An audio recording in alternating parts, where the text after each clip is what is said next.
Et salut tout le monde, c'est Sid Noir et aujourd'hui on se retrouve pour une vidéo un peu spéciale puisque ce sera une vidéo sur mes achats de nids en plexi chinois, voilà, sur le site Wish.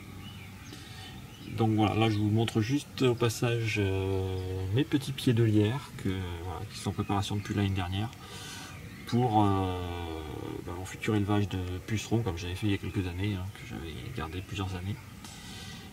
Donc voilà, j'ai 3 pieds là, j'en ai 2 là. D'ailleurs pendant tout l'hiver j'ai des pucerons qui se sont installés dessus. Alors je sais pas si je vais pouvoir, parce que la mise au point sur les pucerons c'est compliqué. Alors on va essayer. Je crois que ça va être compliqué. Sans zoomant un peu. Là. Non, ça va pas le faire. Ah voilà. On peut voir quelques pucerons noirs qui se baladent. Et voilà. Donc ça ce sera dans une prochaine vidéo quand j'aurai mis tout ça en place. Donc maintenant on va se diriger vers les nids. Alors là, je sais pas si vous vous souvenez d'ailleurs, j'avais fait la vidéo sur un nid de frelons asiatique qui était accroché ici. Voilà. Mais donc ce qui nous intéresse, ce sont donc ces fameux nids chinois que j'avais vu sur le forum Myrmico Fourmi. Et ça m'a donné envie finalement de tenter l'expérience. Donc voilà un des modèles. Donc c'est un modèle classique qu'on trouve un peu partout. Donc voilà, la seule interrogation que j'ai vraiment sur ces nids, c'est l'humidification en fait. Parce que en fait c'est que du plexi avec seulement une mousse PVA. Attendez, je vais essayer de tourner le nid. Voilà, qui se retrouve derrière. Enfin, du coup on ne la voit pas parce qu'il y a la grille. On en voit le tube, peut-être que ce sera mieux. Hop. Voilà. Donc il y a une mousse bleue là. Voilà. Et qui se replie ici. Voilà. Et donc c'est le seul système d'humidification. Et ensuite voilà, l'humidité passerait ensuite sur le côté là. Voilà. Donc j'ai des gros doutes sur l'efficacité du système d'humidification. Mais on verra ce que ça donnera. Pardon. Et donc voilà. Et donc le système d'humidification, c'est ce tube là que l'on met dans l'encoche, qui est prévu à cet effet. Et alors à la base du coton là, que j'ai mis, il y a aussi un morceau, fourni avec un morceau de mousse PVA qui rentre dedans. Mais alors côté humidification, là j'ai encore beaucoup plus de doutes puisqu'il y avait très peu d'humidité qui passe à travers, qui ensuite touche ce morceau de mousse PVA et ensuite il faut que l'humidité remonte toute la mousse. Voilà, clairement ça le faisait pas du tout. Donc j'ai mis un petit morceau de coton et du coup l'humidité passe beaucoup et du coup il humidifie très bien la mèche qui est en bas et du coup l'humidité remonte bien jusqu'en haut d'ailleurs parce que là, ça fait plusieurs semaines que je teste. Et l'humidité reste bien jusqu'en haut. Donc du coup voilà, c'est déjà plus concluant avec de la mousse. Alors certes il faut recharger du coup le tube plus souvent. Mais ça semble pas mal comme ça. Donc après voilà, on met le tube dedans. Hop, sans faire tomber le nid si possible. Voilà. Bon là j'ai vidé le tube parce que voilà, pour transporter les nids c'était plus simple. Et donc voilà. Et ensuite on peut voir ce qui est pas mal sur ce modèle là en tout cas. C'est qu'il y a, je ne sais pas si vous voyez là, une sorte d'encoche dans le plexi, là, une petite fente. Et là aussi, voilà. Et ça permet en fait de mettre une séparation, enfin de glisser un petit plastique tout fin, avec une petite plaque de plexi, pour empêcher en fait les fourmis de passer.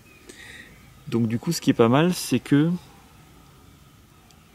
voilà, quand vous mettez les fourmis, en fait, elles peuvent occuper que les salles, les 2 salles, enfin les 3 salles, on va dire, qui est en bas. Et ensuite, à partir de là, elles peuvent plus monter. Et ensuite, vous retirez la séparation quand les fourmis se retrouvent un peu trop à l'étroit. Parce que, donc, je le rappelle, mais bon, c'est la base. On ne met pas des fourmis dans un grand nid, un nid trop grand pour elles, parce qu'après, voilà. Ça pose des problèmes de développement de la colonie et puis surtout le reste de la fourmilière l'utilise comme dépotoir donc elle pourrisse les vitres. Enfin voilà. toujours au maximum de mettre un nid adapté à la taille de la colonie. Donc voilà pour ce nid là, je crois que c'est tout. Après je trouve joli quoi, je veux dire c'est vraiment sympa. Et oui, ce que je vais faire moi, parce qu'à la base normalement, là, vous voyez que là il y a des petits morceaux qui dépassent, là, des petites encoches là. Parce que normalement vous avez l'aire de chasse qui est collé, comment dire ça en fait, ce morceau là, c'est un des murs de l'aire de chasse en fait. L'aire de chasse normalement est collée contre le nid, puisque ça c'est un des murs donc. Et du coup côté observation on peut voir que ce qui se passe là, quand on regarde. Voilà. Et du coup on ne voit pas ce qui se passe derrière la mousse PVA, derrière le tube, puisqu'il y a l'aire de chasse au milieu. Parce qu'on voit que derrière la mousse PVA il y a encore des galeries. Donc moi ce que je vais faire c'est que je laisse tomber l'aire de chasse qui est fournie, enfin du coup les 3 autres murs qui font l'aire de chasse, je vais le laisser comme ça. Et oui en fait vous avez l'entrée du nid qui est là, hein, du coup, vous voyez, de ce côté là. Donc vu que l'aire de chasse est de ce côté, c'est logique, elle rentre dans le nid par ce côté là. Mais du coup moi je vais laisser le nid comme ça, et je passerai un tube par ce trou là, qui reliera à une aire de chasse faite maison. Voilà, ce qui permettra du coup de pouvoir observer ce qui se passe derrière. Voilà, parce que moi j'aime pas qu'il se passe des choses sans que je les vois. Donc voilà, du coup ça me permettra d'avoir une vision totale du nid. Donc voilà pour ce modèle là, je vais le coucher pour éviter un accident bête. Alors ensuite j'ai pris le modèle au-dessus. Attends, je vais coucher, excusez-moi. Voilà. Le modèle au-dessus, la taille au-dessus, hein. Donc là clairement, voilà. Donc là c'est le même principe, hein, toujours nid plexi. Alors cette fois-ci il y a 2 mousses PVA, 2 tubes. Toujours pareil, hein, j'ai remplacé le coton, enfin le système d'humidification voilà, par du coton plutôt que de la mousse PVA dans le tube, parce que pas assez d'humidité qui descend. Vous voyez. Alors là, petit plus, hein, je sais pas pourquoi, il y a un petit trou. Ce qui est pas mal, hein. Ce qui permet du coup d'humidifier avec une seringue le haut de la mousse pour que l'humidité redescende au cas où l'humidité ne remonte pas jusqu'en haut. Enfin je pense que c'est fait pour ça. En tout cas moi j'utiliserai pour ça s'il y a besoin. Donc ça c'est pas mal. Donc pareil de l'autre côté, hein, le tube avec le même trou. Voilà. Et toujours des petites séparations comme on peut voir là et là, pour empêcher voilà, qu'elles envahissent tout le nid dès le début, pour un meilleur développement. Et ensuite derrière, hop, voilà, toujours pareil, des galeries derrière la mousse, hein. Donc c'est le même principe, vous avez des petites encoches sur le côté là, là, là. Donc c'est pour coller une aire de chasse au nid. Mais du coup, pareil, voilà, on peut pas observer ce qui se passe derrière, donc pour moi c'est pas bon. Attends, excusez-moi, j'ai une crampe. Ah, voilà. Donc voilà. Oui, alors pour la petite histoire de ce nid, c'est que je l'ai commandé il y a des mois. Et en fait, il n'est jamais arrivé. Et du coup, au bout d'un moment, on m'a demandé si je voulais encore attendre de la réceptionner ou si je voulais me faire rembourser. Alors j'avais mis à attendre encore un peu. Et puis au bout d'un mois, toujours pas arrivé, le nid. Donc j'ai demandé le remboursement. Donc je me suis fait rembourser le nid. De ce côté-là, Wish, pas de problème. J'ai eu mon virement sur mon compte. J'en ai recommandé un, du coup. Et c'est pour ça que d'ailleurs cette vidéo a tardé à être tournée. Et donc j'ai reçu le nid que j'ai commandé. Et une semaine plus tard, j'ai reçu le nid que je m'étais fait rembourser il y a... que j'avais commandé il y a 3 mois, peut-être 3 mois avant, je crois que c'est ça. Oui, ça, je crois que j'ai commandé en novembre et j'ai reçu en février. Et ce qui fait que du coup je me retrouve avec 2 nids pour le prix d'un, puisque je m'étais fait rembourser et je l'ai reçu quand même. Donc du coup ça m'offre des possibilités. Alors soit, parce que du coup comme je vais faire pareil, attendez, alors l'entrée du nid. Tiens, elle est où l'entrée du nid au fait, sur ce nid là? Ah oui, au milieu, d'accord. Voilà, donc l'entrée du nid est ici. Donc soit je récupère... Bon, en fait, ce que je voulais faire vraiment, enfin essayer, mais du coup il me faudrait une grande colonie, ce que je n'ai pas en ce moment. ce que je peux faire, c'est qu'en fait, oui, ce nid, alors oui, mais je peux parler du montage de nid. Alors franchement galère, hein, parce que vous recevez les nids, vous n'avez aucune explication, aucune notice, c'est débrouillez-vous, vous vous retrouvez avec je sais pas combien de pièces, parce que là je sais pas si vous voyez, c'est toutes des petites pièces séparées qui sont vissées. Ensuite là, tac. Voilà. Donc vous recevez tous des petits morceaux de plastique comme ça qu'il faut assembler les uns aux autres. Et les plaques pareil, il faut les mettre dans le bon sens, machin. Alors, j'ai monté et démonté je sais pas combien de fois, ça m'a énervé. Pour finalement trouver à la fin, quand j'avais fini de le monter, enfin presque fini de monter, une vidéo sur YouTube qui en fait expliquait très bien ce genre de nid. Voilà. Et du coup en fait ça aurait été beaucoup plus simple si j'avais commencé par regarder cette vidéo. Et je ne sais plus où je voulais en venir. Oui, et du coup vous voyez, même là ce sont plusieurs plaques de plexi qui sont accumulées les unes sur les autres pour faire les galeries. Et en fait je me suis dit, vu que j'ai deux nids comme ça identiques, c'est que je pourrais rajouter encore des plaques, enfin rajouter en fait les deux nids en un. Ce qui me ferait en fait des galeries très larges. Mais en fait je suis en train de penser que je n'aurais pas les vis adaptées. Mais à la limite ça doit pouvoir se trouver. Ben voilà, donc du coup voilà, pour la petite histoire j'en ai eu deux pour le prix d'un. Donc après je pense que je ferai le même principe, donc un tuyau qui sera relié là, à une aire de chasse fait maison, ou du coup je suis en train de penser, oui du coup je vais pouvoir récupérer la plaque qui est comme ça du deuxième nid et avoir une aire de chasse. Enfin ouais, c'est un peu compliqué mais quoi, je me comprends. Mais voilà. Donc ça c'est le deuxième nid plexi classique. Hop, je couche pour pas qu'il y ait d'accident. Et le dernier modèle. Alors, il reste encore le tube.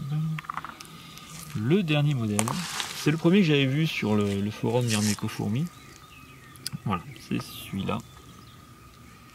Je vais essayer de le mettre droit, mais on n'a pas qu'il tombe parce qu'il n'a pas de système de pied. Lui.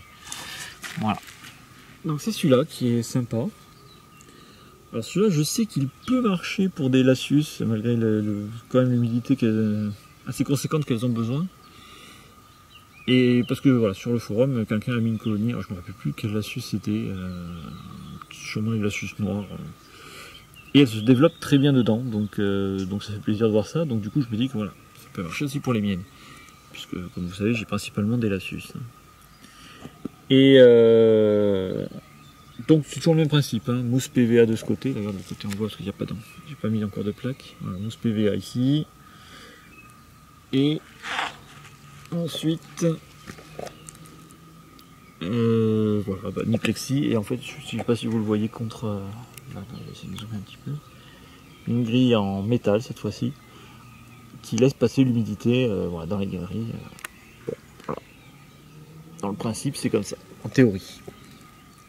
Mais sur le forum, j'ai vu aussi que celui donc, qui a réussi à élever des fourmis dedans a eu des problèmes. C'est-à-dire que quand il humidifiait la mousse un peu trop, parce que vous voyez, il y a un petit bouchon là, donc on utilise une seringue, hein, toujours pareil, pour humidifier la mousse. Donc l'humidité descend, ça c'est pas mal d'humidifier par le haut. Et du coup, il n'y a pas de réserve, hein, contrairement au tube qu'on met là. Ici, il va vraiment humidifier la mousse à chaque fois. Et le problème, c'est que si on humidifie un peu trop, ça a tendance à inonder la première salle qui est là, donc que j'ai bouchée. Attendez, je cherche mon doigt. Voilà, il est là. Donc voilà, cette salle-là a tendance à être inondée parce que l'humidité du coup descend tout en bas de la mousse et passe par là, par la grille. Et du coup peut inonder le couvain ou les fourmis, voilà, ce qui est quand même un gros problème. Et du coup, ce qu'il a fait, c'est qu'il a mis de la mousse. Enfin du coton, pardon, n'importe quoi. Du coton. Donc il a bourré le coton jusque là pour empêcher en fait que les fourmis passent de là à là. Du coup le coton absorbe le surplus d'humidité et en fait du coup en plus ça améliore même un peu le système d'humidification. Donc j'ai trouvé ça vraiment pas bête. Mais ce qui est bien c'est qu'il a fait un suivi sur le long terme. Donc la colonie en effet s'est bien développée, mais le problème c'est qu'avec le temps, les fourmis ont creusé le coton par le passage qui est prévu là pour normalement rejoindre la salle. Voilà, ce qui fait qu'elles ont creusé, elles ont atteint le coton et tout, donc c'est un peu la galère. Donc je me suis dit, qu'est-ce que je pourrais faire? Eh bien je vais mettre du plâtre. Donc du coup, c'est pour ça maintenant, ouais, vous voyez du plâtre là. Donc s'il y a trop d'humidité, ce que je pense que je ferai même exprès, bon, du coup ça humidifiera le plâtre. Enfin en tout cas voilà, plus de risque d'inondation en théorie, puisque le plâtre absorbera le surplus d'humidité Et comme c'est du plâtre en plus résiné, bon, tout ça avec les astuces, il n'y a pas de problème. Et voilà, on peut voir qu'elles ne peuvent plus passer. Donc elles ne pourront pas être inondées et ne pourront pas s'installer dans cette salle. Donc voilà, c'est les petites améliorations que j'ai amenées. À voir après à long terme si ça marche comme prévu, si les fourmis se développent comme prévu aussi. Alors, je vais me lever parce que là je commence aussi à cramper, à rester comme ça pendant 1 heure. Donc voilà le